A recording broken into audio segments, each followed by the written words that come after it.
Տեղի էր ունեցել խուզարկություն բոլորին հայտնի քրեական վարույթի շրջանակներում, դրա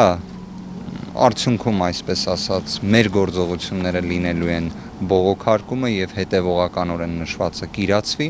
Միաժամանակ կարող եմ ասել, որ բովանդակության մեջ նշվածը քաղաքական գործունեությանը միջամտություն է։ Այսինքն այստեղ ես չեմ պատկերացնում որևէ համաչափություն, անհրաժեշտություն կամ ողջամտություն նման ինտենսիվ բարութային գործողության, այն գաղտնի գործողություն է իր թե ձևով, թե բովանդակությամբ, հետեւաբար այլ տվյալներ չեմ կարողանա հայտնել, պարզապես կարող եմ ասել, փաստաբանական թիմը միանշանակ բողոքարկելու է նշված որոշումը, հետագայում արդեն կտեղեկացվեք արդյունքների մասին։ Եվ այս ամենը քաղաքական հերթական